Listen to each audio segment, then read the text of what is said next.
Welcome to the 19th week after Pentecost. It is Friday, October the 4th, 2024. This is the Manna at the Tap podcast, where we as a community actively seek the spiritual nourishment our souls crave. I'm Gloria, your fellow traveler on this spiritual journey, and together we actively offer and receive insights and interpretations from the lectionary readings enriching our spiritual lives. The lectionary text for today is Romans 8. That begins with the word therefore. And when we see this word in a biblical text, we must ask, what is it therefore? Let us take a quick journey back through the key themes of the book of Romans to bring us up to the lectionary reading of Romans 8, 1 to 11. In Romans chapter 1, Paul described how the righteousness of God has been revealed to all people, whether Jew or Gentile, and it is available through faith. This has always been the case, going back to Abraham, who was recognized as righteous by faith and not by following the law. The purpose of the righteousness of God is to liberate us from the power of sin and death and from sin's destructive use of the Bible to condemn us. We have all sinned. We have all fallen short of God's righteousness. The life of Christ has replaced sin, and it is alive, giving us power over sin, so we no longer need to give in to sin. We can consider ourselves dead to sin, but that does not mean sin itself is dead.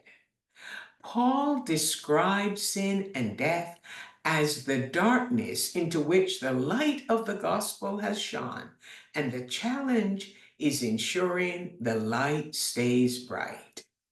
As we turn to the opening verses of Romans 8, Paul focuses on the power of the gospel as he proclaimed with conviction, "So it is, there is therefore now no condemnation for those who are in Christ Jesus."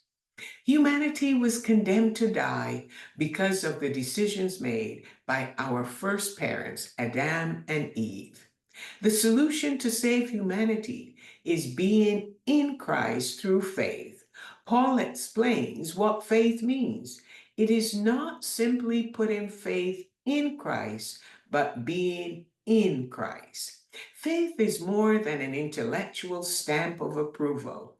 It is more than loyalty to Christ and more than following Jesus. For Paul, Christ is being in whom believers can live. And in that being, in Christ, there is no condemnation. The problem that began with our first parents has now been resolved for those who are in Christ. It is determined by the law of the Spirit of life in Christ, who has liberated us from the law of sin and death. Just some clarity around the meaning of the word law when used by Paul.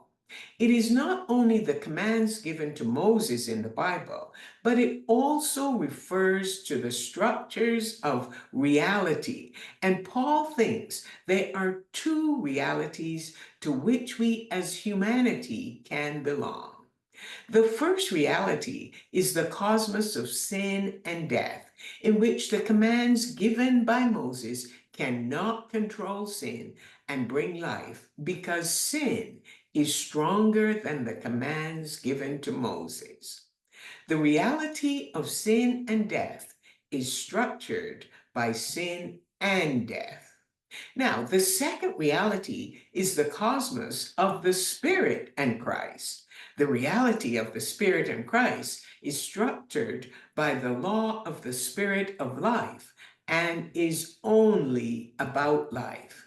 Christ's death and resurrection, the reality of being in Christ, fulfills the requirements of the law because we live according to the Spirit.